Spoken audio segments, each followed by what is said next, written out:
आज हिंदी पत्रकारिता दिवस है और इस दिन अगर किसी पत्रकार की बात ना की जाए तो इस दिवस का कोई औचित्य नहीं रह जाता।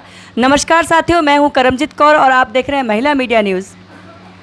आज सुबह से ही मन में था कि किसी ऐसे पत्रकार का इंटरव्यू लिया जाए जो ज़मीनी रूप से जुड़ा हो। यहाँ वहाँ निगाह दौड़ाई तो देखा कि हमारे पास एक बस्तर टॉकीज़ का रियल हीरो मौजूद है, जो कहानियाँ गढ़ता नहीं है, जो जाता है बस्तर के सुदूर अंचलों में, वहाँ से स्टोरी तलाश करके लेके आता है। कभी वह बस्तर की खूबसूरती के रंग बिखेरता है और लोगों को इनवाइट करता है बस्तर को देखने के लिए, बस्तर की सुंदरता को निहारने के लिए। कभी वो गरीब भोले भाले आदिवासियों की तकलीफ़ों को दिखाता नज़र आता है और कभी वो लोगों को यह बताता है कि नक्सलवाद क्या है। कभी पुलिस फोर्स की चुनौतियों के बारे में बात करता है तो कभी एक गरीब आदिवासी परिवार की व्यथा को आपके सामने लेकर आता है। जी हाँ, हम बात कर रहे हैं बस्तर टॉकीज़ के रियल हीरो विकास तिवारी उर्फ रानू तिवारी। बहुत ही शानदार पत्रकार। अगर मैं कहूँ कि बस्तर की पत्रकारिता की बात की जाए तो रानू तिवारी का नाम जो है सर्वोच्च रूप में लिया जाता है। तो हम ऐसा मानते हैं कि इनका इंटरव्यू लेके हम अपने आप को गौरवान्वित महसूस कर रहे हैं। विकास तिवारी जी, आपका हमारे कार्यक्रम में स्वागत है। दीदी, सबसे पहले तो आपका बहुत धन्यवाद। और सबसे बड़ी बात यह है कि आज हिंदी पत्रकारिता दिवस है और जिस तरह से आपने लगभग 1 मिनट का जो भूमिका बनाया, मुझे लगता है कि अभी मैं उतना बड़ा नहीं हूँ। अभी तो कोशिश कर रहा हूँ, शुरुआत है अभी और छोटी छोटी सी शुरुआत है। लोगों को अच्छी लग रही है, लोगों को लग रहा है कि छोटे छोटे मुद्दे छोड़ दिए जाते थे तो उस पर बातचीत ज़्यादा हो रही है और ज़्यादा बातचीत हो रही है तो सर्कुलेट ज़्यादा हो रही है वो सब्जेक्ट। और उस वजह से बस्तर टॉकीज़ को बहुत जल्दी एक अच्छा मुकाम मिल गया बस्तर के लिहाज से। लेकिन अभी भी ऐसे कई पत्रकार हैं जो हिंदी पत्रकारिता दिवस पे जो याद किए जाने चाहिए। हमारे बस्तर से भी ऐसे कई पत्रकार हैं, लेकिन फिर भी आपने इतना सम्मान दिया, उसके लिए मैं बहुत कृतज्ञ हूँ। और मैं खुद अपने आप में गौरवान्वित महसूस कर रहा हूँ कि मैं कभी सोचा ही नहीं था कि मैं पत्रकार बनूँगा। और देखो, आज एक ऐसा समय आया कि आप मेरी बड़ी बहन भी हैं और जब आप बाद में फ़ोन पे किसी से बोल रही थी कि एक वरिष्ठ पत्रकार के साथ में, तो मुझे लगा कि मैं वरिष्ठ नहीं हूँ, पत्रकार हूँ और कोशिश कर रहा हूँ कि कुछ अच्छा किया जाए, कुछ अलग किया जाए। क्योंकि वरिष्ठ तो आप लोग हैं, आप लोग उम्र में भी बड़े हैं और साथ ही साथ मेरे से पहले से आप लोग पत्रकारिता कर रहे हैं। लेकिन धन्यवाद है आप लोगों का, आपका, कि आपने मुझे समय दिया और साथ ही साथ आपने मुझे स्पेस दिया अपने चैनल में। रानू जी, जिस तरह से आपने बताया कि अभी आप सीख रहे हैं, मैं ऐसा मानती हूँ कि आगाज़ अगर इतना शानदार है तो अंजाम कितना शानदार होगा। तो मैं आपसे जानना चाहूँगी कि आपकी नज़र में पत्रकारिता क्या है? देखिए दीदी, मुझे ऐसा लगा कि एकदम सिंपल शब्दों में बताऊँ तो मैं पहले ही बताया कि मैं कभी सोचा नहीं था कि मैं पत्रकारिता करूँगा। बहुत इत्तेफाक से पत्रकार हूँ मैं, अचानक से, भूले भटके तरीके से। मतलब यहीं कोतवाली के पास बैठ के चाय पिया करता था और कभी सोचा ही नहीं कि पत्रकारिता करूँगा। फिर प्रशांत, जो विक्की अपना प्रशांत गजबी, अशोक नायडू, संजय ठाकुर, ये 2-3 लोगों से मुलाकात होती थी और फिर इनके संपर्क में रहते रहते पता नहीं कब धीरे से मैं पत्रकार बन गया, पता ही नहीं चला। और फिर कब धीरे से पत्रकार बन गया, कब न्यूज़ चैनल में नौकरी करने लगा और कब नौकरी छोड़ के फिर अब खुद का बस्तर टॉकीज़ चलाने लगा। इस दौरान मुझे ये समझ में आया कि पत्रकारिता कोई पाइथागोरस का प्रमेय नहीं है कि इसको आप समझ ना पाएँ। बहुत आसान सी चीज़ है पत्रकारिता। बस ये है कि ईमानदारी है पत्रकारिता, कि आप जो देख रहे हैं उसमें उबले आलू की तरह वैसे ही पेश कर दें। उसमें ना अपना गरम मसाला डालें, ना स्वाद बढ़ाने के लिए मिर्च डालें, ना मसाला डालें। जो है जैसा है वैसे ही परोस दें। बस यही पत्रकारिता है। बस आप बता दें कि ये हकीकत है, ये हो रहा है। अब फैसला जनता को करना है, जनार्दन को करना है, सरकार को करना है। बस वो आवाज़ इतनी ज़ोर से आए कि सरकार तक आवाज़ चली जाए। तो मुझे लगता है बस यही पत्रकारिता है और वही कर रहा हूँ बहुत सीधे तरीके से, कि जो दिखता है वो दिखा देता हूँ। बस्तर के पत्रकारों को कमतर आंका जाता है और मैंने देखा है अक्सर कि ये कहा जाता है कि जो बस्तर के पत्रकार है, चूँकि ये पिछड़ा इलाका है इसलिए शायद यहाँ के पत्रकार उतने पढ़े लिखे नहीं होंगे या वैसे पत्रकार नहीं होंगे जैसे कि मेट्रो सिटीज़ के पत्रकार होते हैं। तो बस्तर में पत्रकारिता करना कितना चुनौतीपूर्ण है? देखिए, बस्तर में पत्रकारिता करना चुनौतीपूर्ण है और एक बात का जिक्र मैं इसके पहले दूरदर्शन के इंटरव्यू में कर चुका हूँ, कई बार भी कर चुका हूँ, कि सबसे ज़्यादा चुनौती यूपी और बिहार के पत्रकारों के साथ होती है। क्योंकि अगर आप वहाँ किसी ईंट भट्टे वाले के खिलाफ में खबर चलाएंगे तो आपको बीच राह में कट्टा से गोली मार सकता है। बस्तर में एक जो सबसे बड़ी चुनौती है वो नक्सलवाद है, और नक्सलवाद पत्रकारों के लिए चुनौती नहीं है, क्योंकि मैं बस्तर के काफ़ी अंदरूनी इलाकों में जाता हूँ। अब मुझे पता है कि नक्सली पत्रकारों को मारते नहीं। 2-3 घटनाएं हुई हैं, वो इत्तेफाक हैं, उसके पीछे की कहानियाँ कुछ और हो सकती हैं। उस पर अगर आप जाएंगी तो आपको पता चलेगा कि क्यों, किन कारणों से मारा गया। मैं भी कई अंदरूनी इलाकों में जाता हूँ, मेरे कई और अन्य, मतलब मैं तो जगदलपुर में बैठा हूँ, बीजापुर, सुकमा, दंतेवाड़ा में ऐसे कई पत्रकार हैं जो और भी अंदरूनी इलाकों में जाते हैं और रहते भी वहीं हैं, लेकिन जीवित हैं। मतलब ये है कि उतना चुनौतीपूर्ण नहीं है जितना हम पत्रकार उसको बताते हैं, क्योंकि हम इसको एक सब्जेक्ट, एक कंटेंट की तरफ पेश करते हैं। तो ये बहुत ज़्यादा चुनौती नहीं है, बहुत आसान है। बस ये है कि आपको ईमानदारी से करना पड़ेगा तब। आपकी फ़ाइलों में गांव का रंग गुलाबी है, लेकिन ये कहानी झूठी है, किताबी है। जब आप ग्रामीण क्षेत्रों में जाते हैं और आपने उनकी समस्याओं को करीब से देखा, और शायद मुझे ऐसा लगता है कि कहीं ना कहीं बस्तर टॉकीज़ शुरू करने के पीछे यही उद्देश्य रहा होगा कि उनकी समस्याओं को लोगों के सामने लाया जाए। तो ये बस्तर टॉकीज़ शुरू करने का विचार मन में कैसे आया? सबसे पहले तो मेरे मन में यही विचार नहीं था कि मैं पत्रकारिता करूँगा। करने लगे, करते करते समझ में आया कि पत्रकारिता एक अलग तरह की एक तपस्या है। इस तपस्या को बहुत ईमानदारी से आपको करना पड़ेगा। संस्थानों की अपनी मजबूरियाँ होती हैं, क्योंकि एक संस्थान को चलाना एक बहुत बड़ा टास्क होता है। तो उस संस्थान को चलाने के लिए संस्थानों को कई बार कई फैसले बिना मन के लेने होते हैं। तो ऐसी कई परिस्थितियों से जब मैं 2-4 हुआ, तो कई बार मुझे लगा कि मैं क्यों कर रहा हूँ और कैसे कर रहा हूँ, आखिर किस लिए कर रहा हूँ मैं। तो तब जाके मैंने फैसला किया कि कुछ एक ऐसा अलग से कुछ एक चैनल बनाया जाए जिसमें अपने मन की बातचीत हो, जिसके ऊपर कोई पहरेदारी ना हो, जिसके ऊपर किसी की हुकूमत ना चले।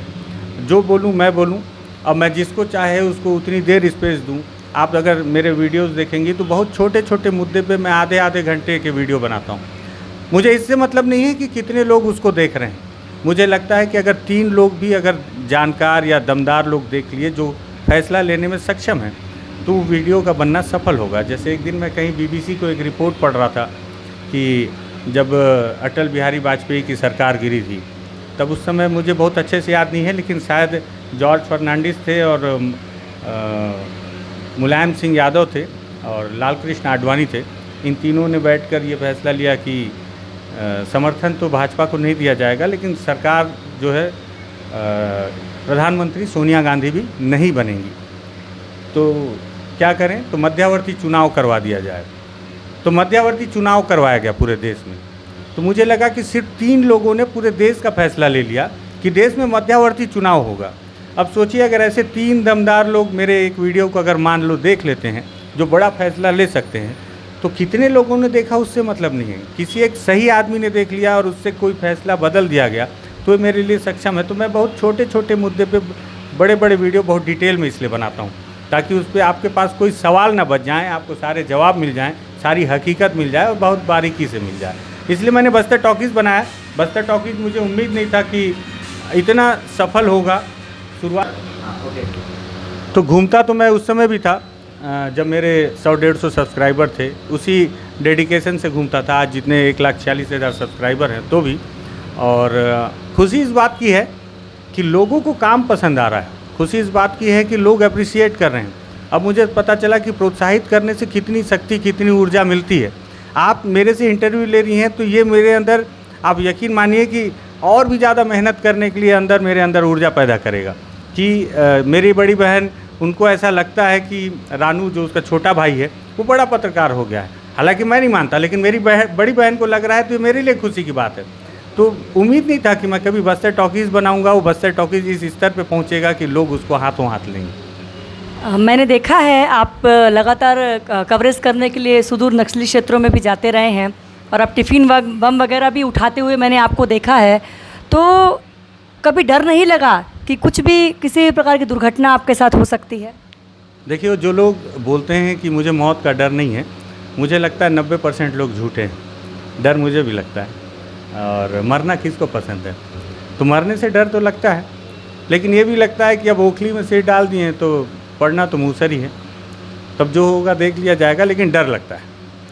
आप लगातार कभी नक्सलियों की बातें सामने रखते हैं, कभी भोले भाले आदिवासियों की बात सामने रखते हैं, कभी आप फोर्स की बातें सामने लेकर आते हैं। तो इन सब चीज़ में एक संतुलन की ज़रूरत होती है जो किसी भी पत्रकार के लिए बहुत ज़रूरी है। तो संतुलन आप कैसे बना पाते हैं? देखिए संतुलन मैं हर खबर में संतुलन नहीं बना पाता हूँ, लेकिन हर खबर बनाता हूँ, इसलिए शायद हर खबरों में संतुलन बन जाता है कि कई बार आदिवासियों की एक के एंगल को रखता हूँ, कभी माओवादियों के एंगल को रखता हूँ, कभी जवानों के एंगल को रखता हूँ। तो हर एंगल से अगर मैं खबर बनाता हूँ तो अलग अलग खबर में संतुलन बन जाता है। किसी ने मुझसे पूछा कि बस्तर में रिपोर्टिंग करते हैं आप, नक्सलियों की तरफ हैं कि जवानों की तरफ में हैं? तो मेरा जवाब था कि भैया हम तो निहत्तों की तरफ में हैं। तो मैं अपनी रिपोर्टिंग में कोशिश करता हूँ कि मैं निहत्तों की तरफ रह कर रिपोर्टिंग करूँ, क्योंकि बंदूक तो समाधान का हल है ही नहीं। बंदूक से गोली निकलती है, समाधान तो निकलती नहीं। तो मैं बंदूक की तरफ ही नहीं रहता, और बंदूक की तरफ नहीं हूँ तो खबर संतुलित ही है, क्योंकि मैं पीड़ितों की तरफ हूँ, जिसके हाथ में बंदूक नहीं उसकी तरफ नहीं हूँ। आप लगातार आंदोलनों को जो है कवरेज देते आ रहे हैं, और निस्संदेह बात अगर आदिवासियों की, आपने लिखा भी है कि बस्तर टाकीज़ जो है उसका जो रियल किरदार है वो आदिवासी है। तो जिस तरीके से आप आंदोलन को लगातार कवरेज देते आ रहे हैं, तो आपको क्या लगता है आदिवासियों की स्थिति कैसी है? देखिए आदिवासियों की स्थिति बहुत बुरी है। जैसे कई दफ़े हालांकि इस पर बातचीत इतनी लंबी हो सकती है कि पता नहीं लोग इस वीडियो को देखेंगे कि नहीं उतनी दूर तक। लेकिन बात यह है कि बस्तर के नक्सलवाद पे, बस्तर के आदिवासियों की स्थिति पे अगर बातचीत करी जाए तो बहुत लंबी चर्चा है। और मुझे ऐसा लगता है कि आज जो लोग बोलते हैं कि सारा ठीकरा नक्सलवाद के सर पे फोड़ देते हैं, मैं बोलता हूँ कि आप इसके भी इतिहास में जाके देखिए कि आखिर नक्सलवाद बस्तर में आया क्यों, उसका जिम्मेदार कौन था। जब नेहरू और हमारे देश के अलग अलग प्रधानमंत्री, मतलब नेहरू बोल दिया तो अब इसको भाजपा कांग्रेस से ना जोड़ के देखा जाए, मुंह से निकल गया मेरे। लेकिन अगर हमारे देश के राष्ट्रपति, प्रधानमंत्री और मुख्यमंत्री अगर हेलीकॉप्टर से घूम सकते थे, और उस वक्त बस्तर जैसे इलाकों में आपके पटवारी और जो फॉरेस्टर अत्याचार कर रहे थे और उन पर नज़र नहीं रखा गया, और आपने स्पेस दिया कि वहाँ पे माओवाद घुस के अपने आप को आराम से इस्टेब्लिश कर सके, तो इसमें किसकी गलती है? तो आज आप पूरा ठिकरा नक्सलवाद पे फोड़ देते हैं। हमारा देश सन 47 में आज़ाद हुआ और बस्तर में 80 में नक्सलवाद ने अपनी दस्तक दी। उसके बीच का जो समय था, उस समय आपने ऐसा क्या कर दिया? जब दिल्ली में बिल्डिंगें बन रही थी तो बस्तर में उस समय क्या हो रहा था? बस्तर में उस समय पटवारी और फॉरेस्टरों का अत्याचार हो रहा था, जिन्होंने स्पेस बनाया, एक गड्ढा बनाया आदिवासियों और सरकार के बीच में, मुख्य धारा, मुख्य समाज और आदिवासियों के बीच में, जहाँ पे पनाह ली नक्सलवाद ने। और आज हम पूरा ठीकरा फोड़ते हैं कि नक्सलवाद पे। तो बस्तर में आदिवासियों की स्थिति पहले भी बुरी थी, आज भी बुरी है, और आने वाले समय में जो हमारे विकसित समाज के द्वारा जो परिभाषा लिखी जाती है विकास की, उस विकास की परिभाषा से जो परिणाम आएंगे उसमें भी बस्तर के आदिवासियों की स्थिति बुरी ही रहेगी। क्योंकि कारण ये है कि मेरे पास आंकड़े नहीं हैं। अभी आपने कहा कि बस्तर के पत्रकारों की चुनौती, मैं उसमें बोलना चाह रहा था, भूल गया कि बस्तर के पत्रकारों के पास हकीकत है और दिल्ली में बैठे पत्रकारों के पास आंकड़े हैं। ये वही आंकड़े हैं जिसके पीछे आपने एक लाइन बोली कि गांव के मौसम गुलाबी है लेकिन ये आंकड़े झूठे हैं, किताबी हैं। तो दिल्ली के पत्रकारों के पास केवल आंकड़े हैं, और बस्तर के छोटे छोटे पत्रकार जो बहुत पिछड़े पत्रकार माना जाता है, उनके पास हकीकत है, उनके पास ज़मीनी तस्वीरें हैं।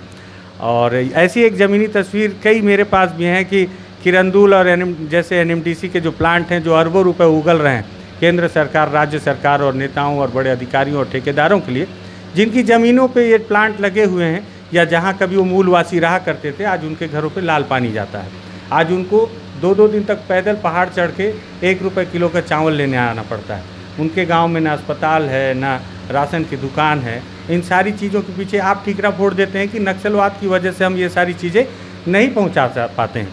लेकिन उनसे भी मेरा ये सवाल होता है कि अगर आप नक्सलवाद की वजह से ये सारी मूलभूत चीज़ें नहीं पहुंचा पाते, तो हिड़मा के गांव में आप हैंडपंप कैसे खोदते हैं?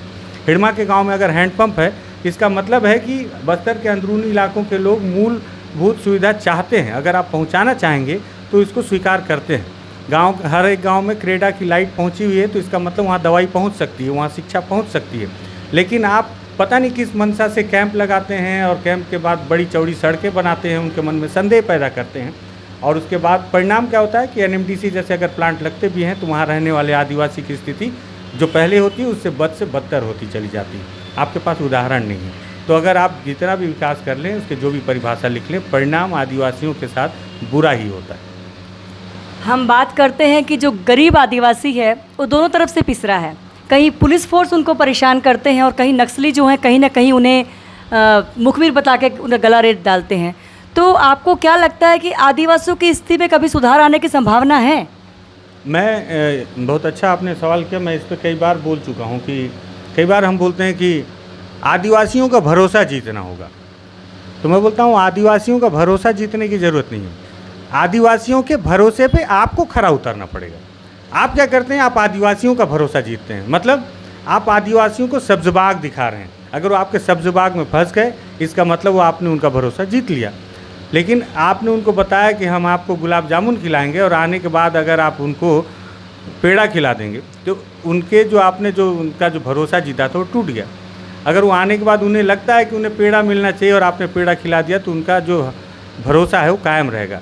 तो मैं नहीं बोलता हूँ कि आदिवासियों का भरोसा जीतो, आदिवासियों के भरोसे पे आप खरे उतरो, सरकार खरी उतरे। अगर जिस दिन ऐसा होना शुरू हो जाएगा, जो आज तक हुआ नहीं है, तो मुझे लगता है कि समस्या का समाधान है। समय समय पर सरकारें आती हैं और विकास का दावा करती हैं और ये कहा जाता है कि बस्तर जो है बहुत ज़्यादा विकास कर रहा है। चूँकि आप ज़मीनी रूप पे लगातार गांव का दौरा किया है, आप सुदूर क्षेत्रों में भी गए हैं, तो आपको क्या लगता है, क्या सरकारों के दावे बिल्कुल सही हैं या फिर वो खोखले ही हैं, किताबी हैं? तो आपने इस लाइन को हालांकि पहले बोल दिया। मैं अपने कई रिपोर्ट में इस लाइन को दोहरा चुका हूँ कि अदम गोडवी जी जो हैं, मुझे लगता है कि बस्तर के ऊपर ही उन्होंने इस लाइन को तैयार किया था कि आपके फाइलों में गांव का मौसम गुलाबी है पर ये आंकड़े झूठे हैं, किताबी हैं। तो सरकार के जो विकास के दावे हैं वो अदम गोडवी की लाइन पे एकदम फिट बैठते हैं। और कई लोग बोलते हैं कि आप केवल नकारात्मक बात करते हैं, सकारात्मक बात क्यों नहीं करते। तो मेरा ये कहना है कि जब सरकार वोट मांगने जाती है और बोलती है कि आखिरी आदमी तक में विकास और हमारी योजनाओं का लाभ हम पहुँचाएँगे, अगर आप पहुँचा दिए तो आपने कोई एहसान नहीं किया उन पर, ठीक है। सवाल तो तब किया जाएगा जब 99 को आपने योजना का लाभ दिया और 1 बच गया, क्योंकि आपने तो उस 1 का भी वोट चाहा था। तो बहुत सारी चीज़ें हैं गांव के अंदर, जितना जाएंगी भ्रष्टाचार उतना मुंह बाएं सामने आएगा। और जब आप उसे देखेंगी तो भूत सरीखे खड़ा हो जाएगा, आप डर जाएंगी।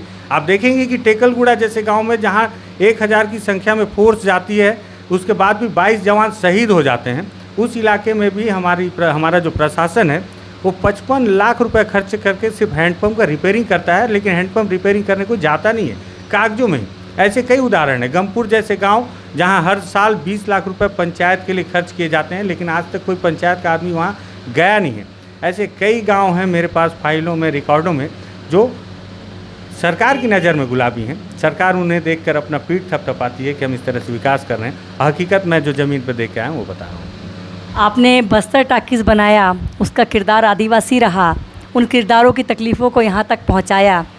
तो मैं ऐसा मानती हूँ कि अगर लोग हम पे भरोसा करते हैं, आपके बस्तर टाकीज़ को बहुत प्यार मिला है, तो उस भरोसे के पीछे आपकी ज़िम्मेदारियाँ और भी बढ़ गई हैं।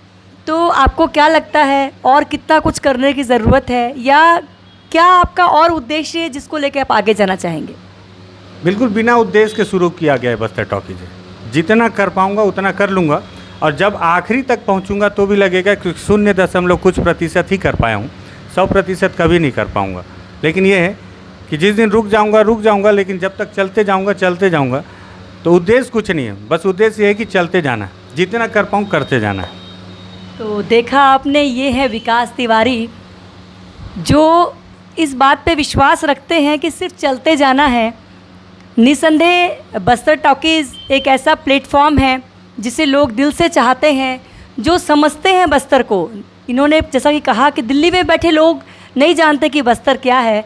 यहाँ के लोकल लोग जो हैं किन परिस्थितियों से गुजरते हैं, किन चुनौतियों का सामना करते हैं, ये वह बस्तर दिखाने की कोशिश कर रहे हैं। लेकिन इनका एक प्रयास यह भी है कि बस्तर पे जो लाल आतंक का दाग लगा हुआ है वो दाग मिटना चाहिए।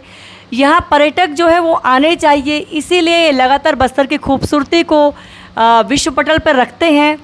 हम उम्मीद करते हैं कि ये जिस सोच के साथ, हालांकि इन्होंने कहा कि हमारे पास कोई सोच नहीं है, हम बस चलते जाना है, तो निसंदेह चलते तो जा रहे हैं, लेकिन उद्देश्य अपने आप बनता चला जा रहा है। लोगों का भरोसा इन पे बनता जा रहा है। नक्सली भी इन पे विश्वास करते हैं कि हमारी सच्ची कहानियाँ जो हैं वो लोगों तक पहुँचेंगी। तो फोर्स को भी इस बात का विश्वास है कि हमारी चुनौतियों को बस्तर टाकीज़ लोगों तक लेकर जाएगा। वही बस्तर के आदिवासी आश्वस्त है पूरी तरह से कि अगर बस्तर टाकीज़ है तो निस्संदेह हमारे साथ अन्याय नहीं हो पाएगा। ढेरों शुभकामनाएं विकास जी कि आप इस पथ पर आगे बढ़ते रहें और एक ऐसा मील का पत्थर साबित करें जिस पर हर बस्तरवासी को गर्व हो। आपके इस कार्यक्रम में आने के लिए बहुत बहुत धन्यवाद, शुक्रिया, नमस्कार दोस्तों।